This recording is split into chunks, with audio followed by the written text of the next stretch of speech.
একমাত্র পথ। যেখানে প্রশ্ন করেছেন ধর্ম,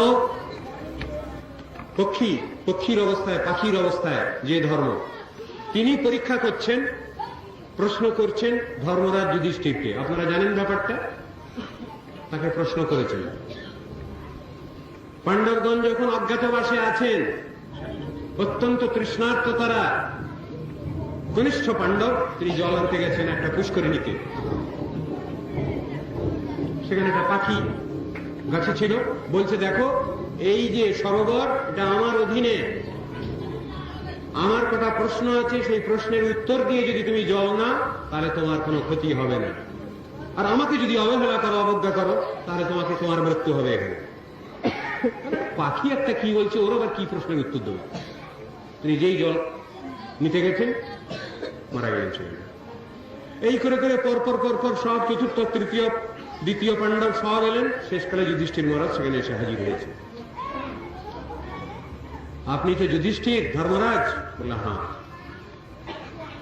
আমার প্রশ্নের উত্তর দেবেন, তারপরে জলস্পর্শ করবেন। আচ্ছা বলো তোমার কি প্রশ্ন? তখনই সেই প্রশ্ন নিয়ে আলোচনা হয়েছে। কাচ বার্তা কিম আশ্চর্যম কঃ পন্থা কশ্চ মোদতে বদমে চতুর প্রশ্নামৃতা জীবন্ত বান্ধবা। আমার এই চারটে প্রশ্নের উত্তর দাও, তোমার সব আত্মীয় স্বজন যারা এখানে মরে গেছে সব বেঁচে উঠবে এখন। তুমি জল নিয়ে যাও, অসুবিধা হবে না, কিন্তু প্রশ্নের উত্তর চাই। কাচ বার্তা, দুনিয়ার খবর কি? আপনারা জানেন দুনিয়ার কি খবর? বেশ সুন্দর রূপক করে প্রশ্নের উত্তরটা দিয়েছেন সেখানে। মাসস্তু দর্বী পরিঘট্টনেন সূর্যাগ্নিনা রাত্রি দিবেন্দনেন অস্মিন মহামোহময়ে কটাহে ভূতানি কালঃ পচতি ইতি বার্তা। মাস, ঋতু, এরা সব রান্না বান্না করবার একটা প্রসেস বলছেন, বাতলাচ্ছেন। মাস, ঋতু, এরা সব হাতার কাজ করছে, পরিঘট্টনেন ঘাঁটছে। সূর্য, অগ্নি, রাত্রি, দিবা, এরা সব ইন্ধনের কাজ করছে, জ্বালানি, ফুয়েল কাজ করছে। তারা একটা রান্না বান্না করতে গেলে তো একটা কড়াই টড়াই চাই, হাড়ি পাতিল চাই। মহামোহময় কটাহ জীবের। কে কাকে পাক করছে? কাল ভূতানি পচতি। দুরন্ত কাল সে জীবগণকে পাক করছে এই মহামোহময় কটাহে। এমন রূপক করে উত্তর দিয়ে দিল। এই হলো জগতের খবর, দুনিয়ার খবর, শুনে রাখো। তারপরে দ্বিতীয় প্রশ্ন এসেছে, কিম আশ্চর্যম, জগতে আশ্চর্য কি? সেই প্রশ্নের উত্তর দিচ্ছেন, অহন্নহনি ভূতানি গচ্ছন্তি যমমন্দিরম শেষা স্থিরত্বম ইচ্ছন্তি কিম আশ্চর্যম তৎপরম। প্রতি মুহূর্তে মুহূর্তে, কাতারে কাতারে আমার চোখের সামনে কত লোক মরে যাচ্ছে, তাদের দেহান্ত হচ্ছে, কিন্তু এ দেখেও আমার প্রত্যয় নাই, বিশ্বাস নাই। আমি মনে করছি আমি অজর, অমর, আমি মরব না, আমি সারভাইভার। তো এর থেকে বোকামি আর কি আছে? এর থেকে আশ্চর্যের বিষয় আর কি হতে পারে? তৃতীয় প্রশ্নের উত্তর দিচ্ছেন, কঃ পন্থা, প্রকৃষ্ট পন্থা কোনটা? কাকে বলবো ধর্মপথ? তার উত্তর হচ্ছে, বেদা বিভিন্ন, স্মৃতয়ো বিভিন্ন, না সব ঋষির জ্যেষ্ঠ মতং ন ভিন্নম, ন অসৌ ঋষি জ্যেষ্ঠ মতং ন ভিন্নম। এমন ঋষি নাই যিনি নাকি পৃথক পৃথক মতবাদ ব্যক্ত না করেছেন। ধর্মস্য তত্ত্বম নিহিতং গুহায়াম মহাজনো যেন গতস্য পন্থা। তাহলে কি উত্তর হলো? মহাজনগণ যে পথে করেছেন গমন, সেই পথ প্রাতঃস্মরণীয়, সেই পথ লক্ষ্য করে স্বীয় কীর্তির ধ্বজা ধরে আমরাও হব বরণীয়। পথ সেখানে তো এক বলছেন, মহাজন যেন গত স্বপন্থা। এক বচন ব্যবহার করেছেন, বহু বচন ব্যবহার হয়নি। স্বপন্থা, তে পন্থা না, একথা বলা হলো না।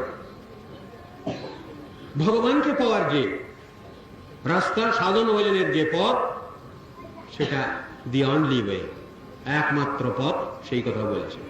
সেখানে বহু পথ তো নাই। বহু সিঁড়ি দিয়ে একটা পথ রচিত হয়। উপরের তলা থেকে 4 তলায় উঠতে গেলে বহু সিঁড়ি অতিক্রম করতে হয়। সিঁড়িগুলো পথ নয়, কিন্তু সিঁড়িগুলো দিয়ে পথ তৈরি হয়। এটা চিন্তা করবার বিষয়। সিঁড়িগুলো নিজেরা পথের দাবি করতে পারে না, কিন্তু বহু সিঁড়ি দিয়ে পথটা তৈরি হয়। পথ একটা, সেই কথা বলছেন। গীতার মধ্যে আপনারা আলোচনা করেছেন, তার ভিতরেও পাবেন নেহাবি ব্যবসায়াত্মিকা বুদ্ধি রেকে হ কুরুনন্দন একা ইহ কুরুনন্দন বহু শাখা হি অনন্তাশ্চ বুদ্ধয় ব্যবসায়িনাম বললেন।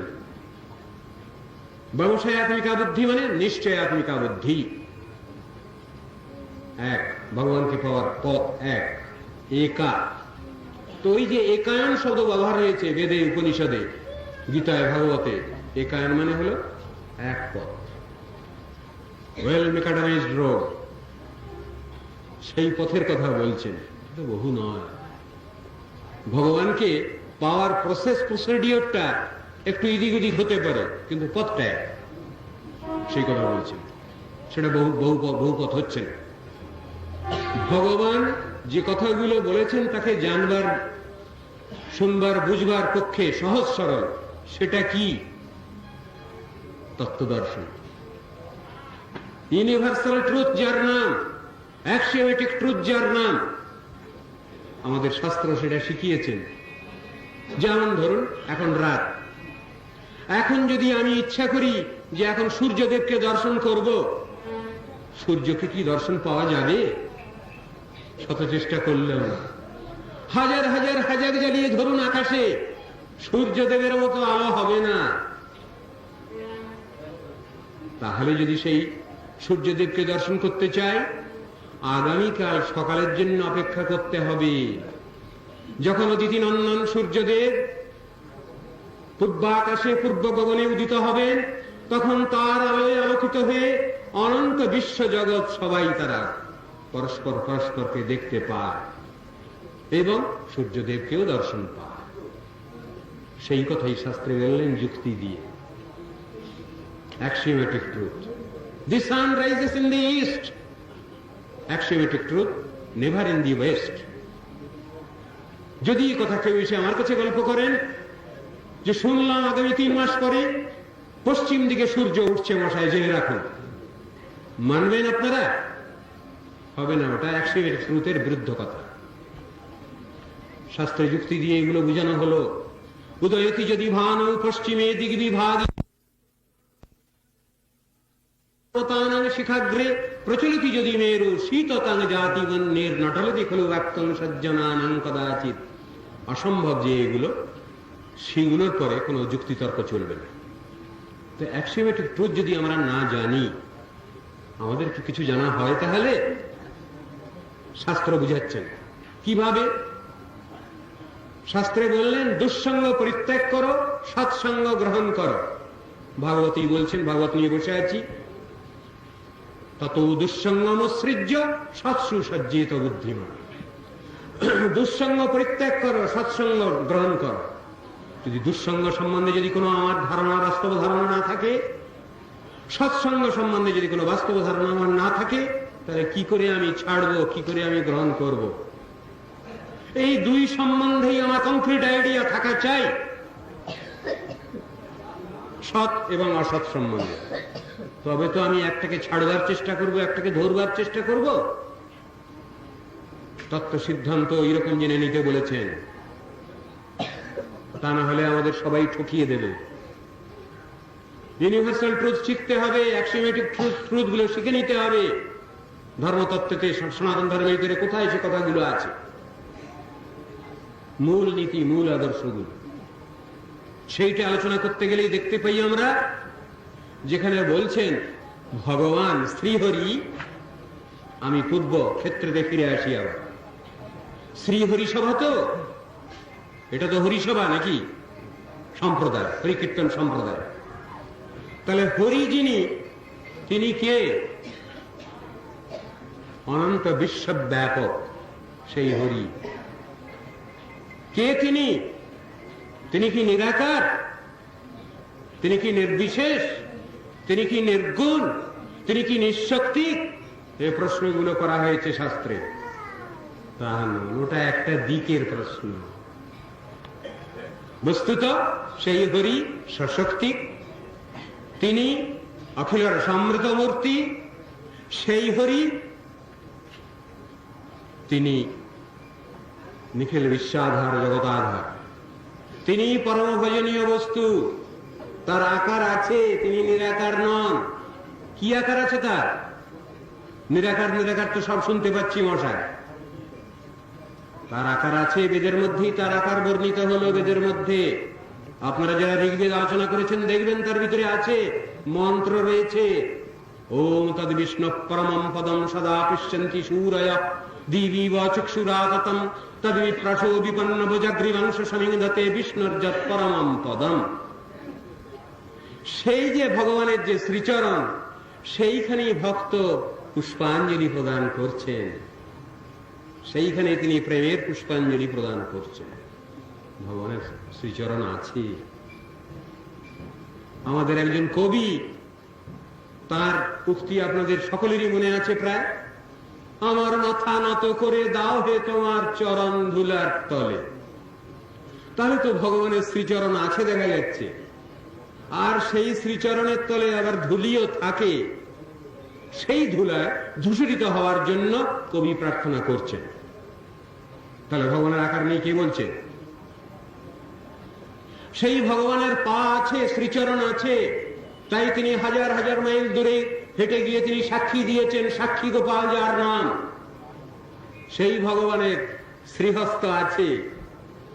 যখন গিরিরাজ গোবর্ধনের পূজা হচ্ছিল ব্রজে, সেই সময় ভগবান গিরিরাজ হাত বাড়িয়ে বাড়িয়ে সব উপকরণ দ্রব্য, উপহার দ্রব্য নিচ্ছিলেন। তাহলে কে বলল সেই ভগবানের হাত নাই? চোখ কান নাক মুখ সবই আছে তার। সেই প্রেমময় ভগবান, ভক্তের সঙ্গে নীতি নীতি তার ভাবের আদান প্রদান হয়। সেই কথা বলছেন ব্রহ্মা। যেখানে গোবিন্দ স্তব করছেন সেখানে বলছেন প্রেমাঞ্জনাচ্ছুরিত ভক্তি বিলোচনেন সন্ত সদৈব হৃদয়েপি বিলোকয়ন্তি। সেই ভগবান কি দেখা যায়? হ্যাঁ, দেখা যায়। কিভাবে? প্রেমের কাজল মাখা চোখে সেই ভগবান ধরা পড়েন, দেখা যায়। বললেন সদাএব, সব সময় দেখতে পাওয়া যায়। এইগুলো ভক্তের অধিকার। সেই অধিকার নিয়ে তিনি দর্শন করতে পারেন। তার আকারটা কেমন? সেই আকারের কথা বর্ণনা করলেন আবার। কি আকার? ইয়ং শ্যাম সুন্দরম অচিন্ত গুণস্বরূপম। সচ্চিদানন্দ আকার সেই ভগবান, সচ্চিত আনন্দময় বস্তু সেই ভগবান, শ্যাম সুন্দর মূর্তি সেই ভগবান। তাহলে তার আকার আছে, দেখা যাচ্ছে। জ্যোতির অভ্যন্তরে রূপম অতুলম শ্যাম সুন্দরম দ্বিভুজম শ্যাম সুন্দরম। এই হলো সেই ভগবানের আকার।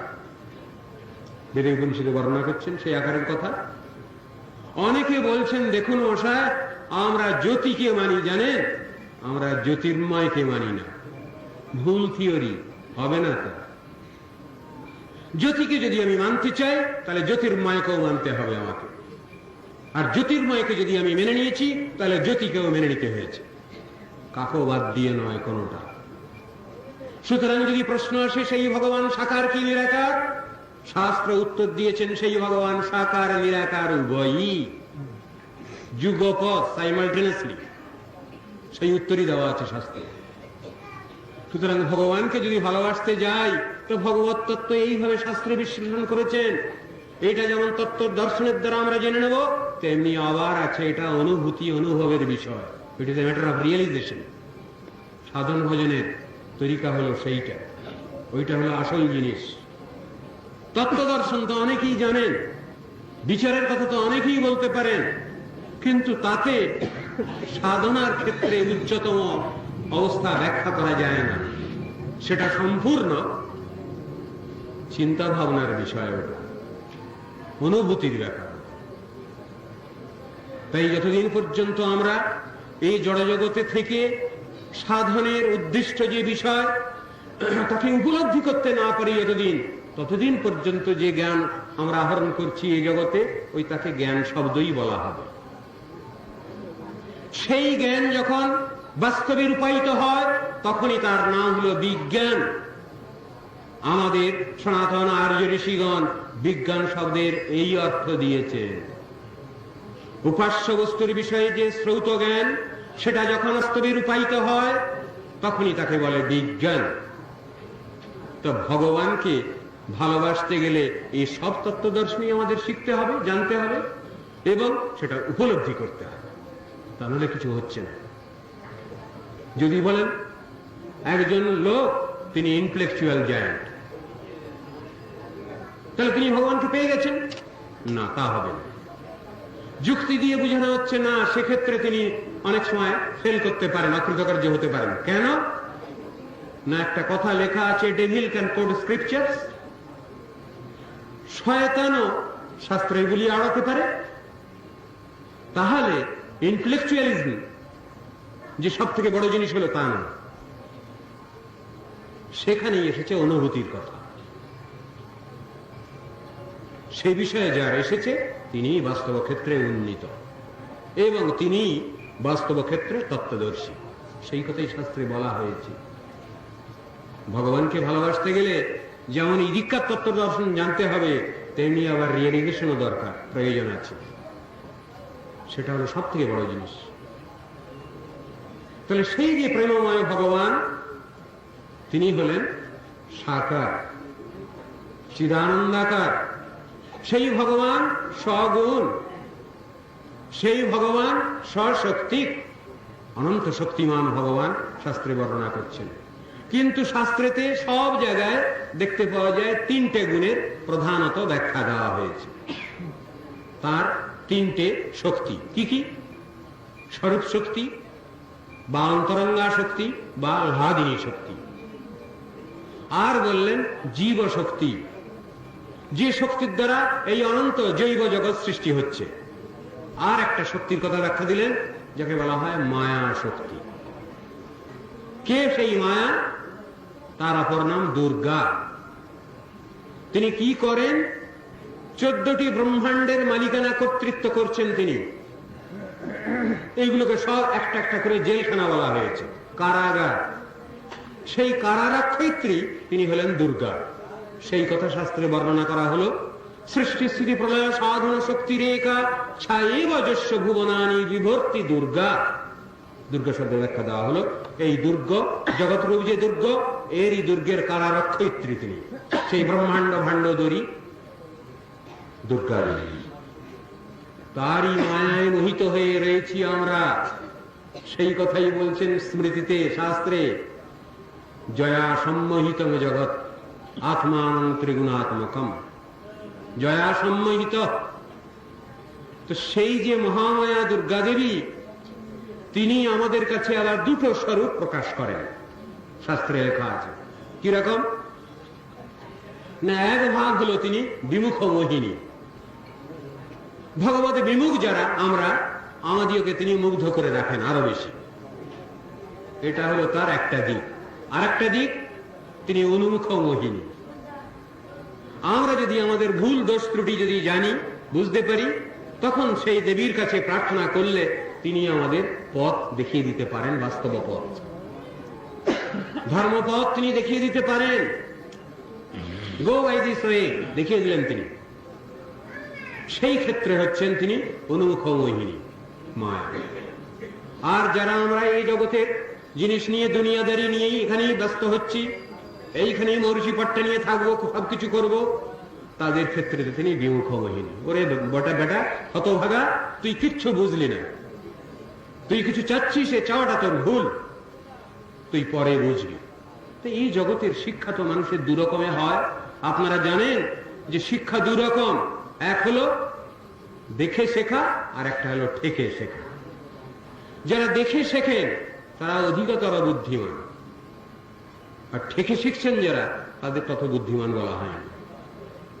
তা আমরা যদি আমাদের যে ভুল ভ্রান্তি যা কিছু আছে তার সংশোধনের যদি চেষ্টা করি, তাহলে সেটা তার মীমাংসা পাই। সেই মহামায়া দুর্গা দেবী তিনি আমাদের পথ প্রদর্শন করেন। যাও, এই পথে যাও, তোমার সাধন ভজন হবে। বহু ক্ষেত্রে আপনারা জানেন কেউ হয়তো দেবী মহামায়া দুর্গা দেবীর ভক্ত, তার প্রতি শ্রদ্ধা আছে, নিষ্ঠা আছে, কোন বিশেষ ক্ষেত্রে বিশেষ ভক্তকে বলে দিলেন, এতদিন তুমি যে আমার শ্রদ্ধা করেছো, আমাকে ভালোবেসেছো, আজ তার ফল দিয়ে দিচ্ছি। কিরকম?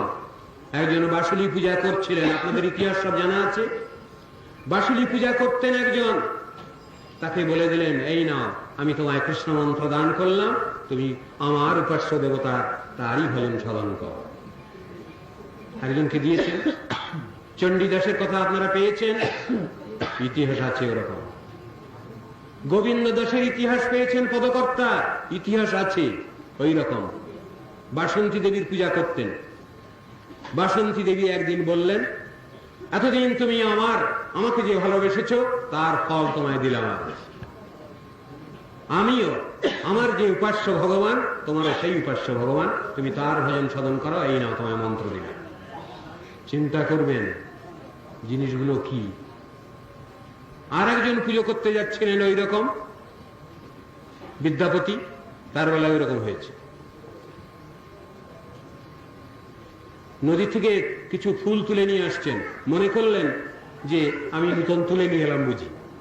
কতকগুলো পদ্ম ফুল, খুব তাজা টাটকা, কিন্তু সেই ফুল দিয়ে পূর্বে কিন্তু পূজা হয়ে গেছে তার উপরওয়ালা মালিকের।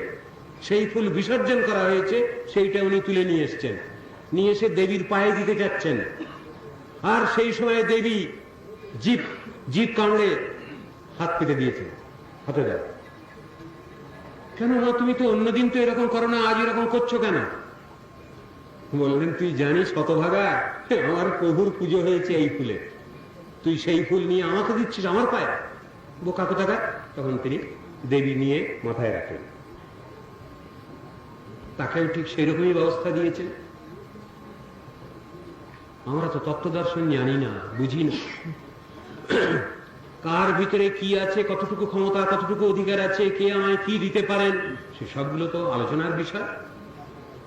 আমি সকলের প্রথমে আরম্ভ করেছিলাম যে হরিনাম করতে হবে, অন্য নাম করলে মুক্তি হবে না। ভুরি ভুরি প্রমাণ আছে, আপনারা জানেন। খট্টাঙ্গ রাজা, তিনি চেয়েছিলেন ব্যবস্থা, দেবতাগণ তাকে সে সাহায্য করতে পারেননি। রাজা মুচুকুন্দের ইতিহাস জানেন আপনারা। তিনি এখানকার রাজা হয়ে দেবতাগণের পক্ষ হয়ে বহুকাল ধরে দেবসেনাপতির কাজ করেছিলেন। যখন কার্তিকের জন্ম হয় নাই, তারপরে তার অত্যন্ত বৃদ্ধাবস্থা, তিনি অবসর চাচ্ছেন, সেই সময় কার্তিককে দেবসেনাপতি তৈরি করে দিয়ে তিনি বললেন, এবার আমাকে ছুটি দেন আপনারা, আমরা কিছু করতে চাই আপনার জন্য। দেবতারা বললেন, আমার জন্য কি করবেন? আমি তো ফ্রি সার্ভিস দিয়েছি আপনাদের জন্য, আপনাদের কাছে কোনো আমি বিনিময়ে কিছু চাই না। না, আমরা কিছু দিতে চাই। দেবতারা তখন বলছেন, তখন তিনি প্রার্থনা করলেন, তাহলে যদি মুক্তি দিতে পারেন তাহলে মুক্তি দেন। দেবতারা হো হো করে হেসে উঠলেন, মুক্তি মুক্তি ওটা আমাদের হাতে নাই, ওটা আমরা পারি না। মুক্তি প্রদাতা সর্বেশাম বিষ্ণুরেব ন সংশয় কৃষ্ণ এব ন সংশয়। মুক্তি দাতৃত্ব, মুক্তির যে পোর্টফোলিও, ওটা আমাদের হাতে নাই। দেবতাগণ বললেন, ওটা ভগবান ওই দপ্তর নিজের হাতে রেখে দিয়েছেন, ওটা কাকেও তিনি ছাড়েননি। তাহলে মুক্তি যদি পেতে হয়, তাহলে ভগবান মুকুন্দের উপাসনা করতে হবে। মুকুন্দ মানে কি? মুক্তি দদাতি যশ মুকুন্দ, মুক্তিদাতা যিনি, তিনি হলেন ভগবান মুকুন্দ। আবার এর ভালো ব্যাখ্যা দিয়েছেন, মুক্তিং কুৎসিতং কৃত্বা প্রেমানন্দং দদাতি যশ মুকুন্দ। যিনি মুক্তি সুখকে তুচ্ছ করে যিনি প্রেমানন্দ দান করেন নিখিল বিশ্বকে, তিনি হলেন ভগবান মুকুন্দ। সুতরাং সাধন ভজনের ক্ষেত্র তো এইভাবেই নির্মিত হয়েছে, এর ভিতরে অসুবিধা তো কিছু নাই। আমাদের তত্ত্বদর্শন শিখতে হবে, জানতে হবে, তা না হলে আমরা সাধন ভজন করব কি করে? ভালো মন্দের সম্বন্ধে, ভালো মন্দ যদি আমাদের সে সম্বন্ধে যদি কংক্রিট আইডিয়া কিছু না থাকে, তাহলে আমরা কি নিয়ে চলবো? শাস্ত্র রচনা প্রয়োজন।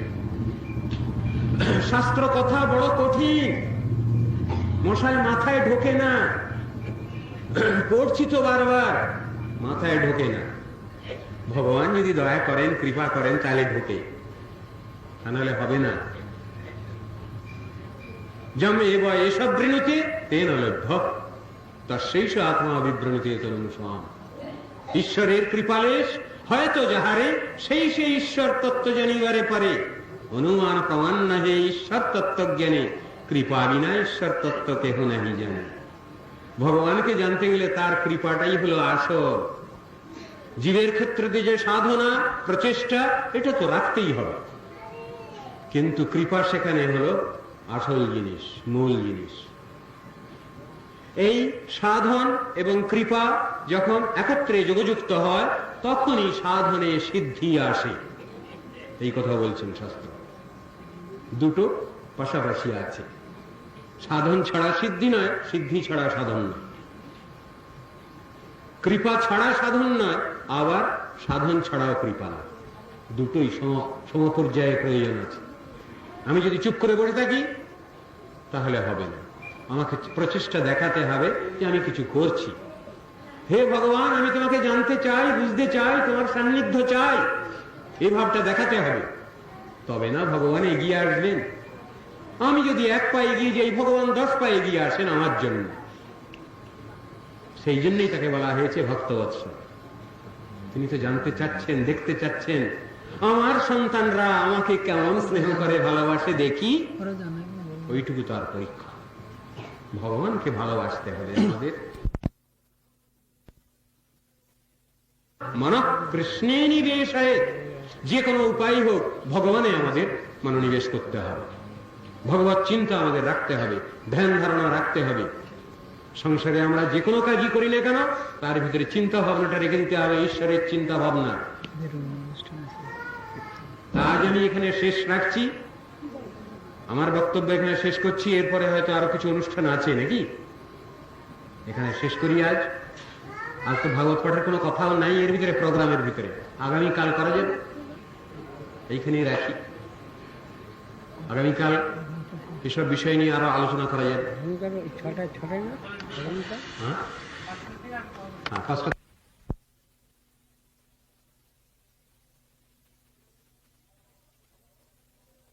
বলছি ভগবান ভগবান, আরে ভগবান তো মানুষ।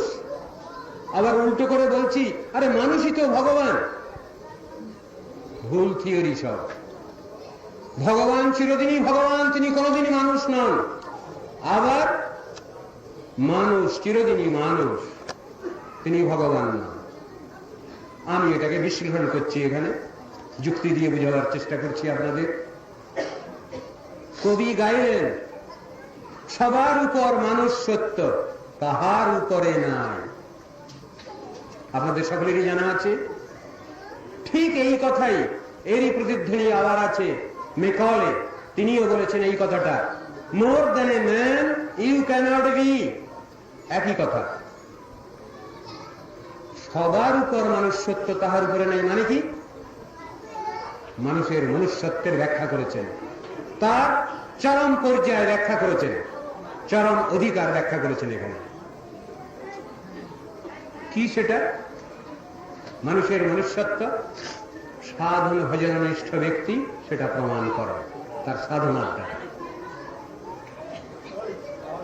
কিন্তু এ কথা কোথাও তো লেখা নেই মানুষ ভগবান হতে পারে, এই কথাটা তো কোথাও লেখা নেই।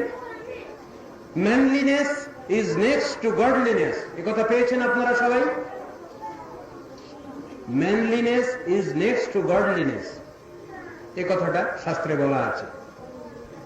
গডলিনেস মানে দেবত্ব, এবং সে জিটা ছোট হাতের জি, নট ক্যাপিটাল লেটার। আমার এখানে অনেকেই হয়তো সব এরা বসে আছেন, মাস্টারমশাইরা বসে আছেন, ছেলেপেলেদের শিক্ষা দিচ্ছেন আপনারা, ব্যাকরণ, ইংরেজি, ইংলিশ গ্রামার। তার ভিতরে ছোট হাতের জি যখন লেখা হয়, সেই গড গডেসের মানে কি বলা হয়? আধিকারিক দেবদেবী, আধিকারিক দেবদেবী। ভগবান যাদের বিশেষ বিশেষ অধিকার দিয়ে বসিয়েছেন, সেই দেবদেবীকে লক্ষ্য করে ছোট হাতের জি, গড গডেস। আর জিটা যখন ক্যাপিটাল লেটার লিখি, বড় হাতের অক্ষর যখন লেখা হয় গড গডেস, তখন তার মানে হয় supreme Lord, almighty Lord, omniscient Lord, omnipresent Lord. এই তো মানে হয় সর্বশক্তিমান ভগবান, সর্বত্রগ ভগবান, এই তো অর্থ হয়। তাহলে ইংরেজি ব্যাকরণ শাস্ত্র আমাদের ঋষিগণের যে তত্ত্ব দর্শন সেটাকে মেনে নিয়েছেন। এই ওয়ার্ড ইউজের দ্বারা বোঝা যাচ্ছে, শব্দ বিন্যাসের দ্বারা, অক্ষর বিন্যাসের দ্বারা বোঝা যাচ্ছে। আমরা কি এমনই বোকা হব, হতভাগা হব যে আমরা তত্ত্ব দর্শন কিছু শিখবো না? বুঝবার বিষয়। এখন সবার উপর মানুষ সত্য মানে হচ্ছে মানুষের যে চরম বিকাশ, সেটা মানুষ লাভ করতে পারে সাধনার দ্বারা। আচ্ছা, ম্যানলিনেস ইজ নেক্সট টু গডলিনেস, এই যে বললেন, এর কি কোনো অর্থ হতে পারে? কিরকম না, এখানকার মানুষ এরা কখনো কখনো প্রমোশন পেয়ে দেবতার কাজ করে বলে। আছে এমন উদাহরণ? হ্যাঁ আছে, শাস্ত্রে উদাহরণ আছে। যখন দেবতা গোষ্ঠীর মধ্যে কিছু অফিসার গ্রেড কিছু কম হয়ে যাচ্ছেন, তখন এইখান থেকেই তাদের প্রমোশন দেওয়া হয়, দিয়ে দেবত্বে সংস্থাপিত করা হয়, অনারারি পোস্ট দেওয়া হয়। যেমন অনারারি ইনস্টেড পোস্ট ইত্যাদি রয়েছে এই জগতে, সেই রকম। কিন্তু এই কথা কখনো লেখা নেই manliness is next to supreme godliness, এ কথা কোথাও লেখা নেই। ওইখানে সব থেকে গেছে। সেই কথাই ভগবান কৃষ্ণচন্দ্র তিনি গীতায় অর্জুনকে লক্ষ্য করে এই জগৎকে শিক্ষা দিচ্ছেন। কিভাবে কিভাবে শিক্ষা দিচ্ছেন? বলছেন, আমি যে জন্মগ্রহণ করেছি অর্জুন এই জগতে, আমার জন্মগ্রহণটা সাধারণ নয়, অসাধারণ, অলৌকিক, দিব্য, অপ্রাকৃত। আপনারা গীতায় পড়ছেন, এটা পড়েছেন, অবজানন্তি মাং মূঢ়া মানুষিং দেহ।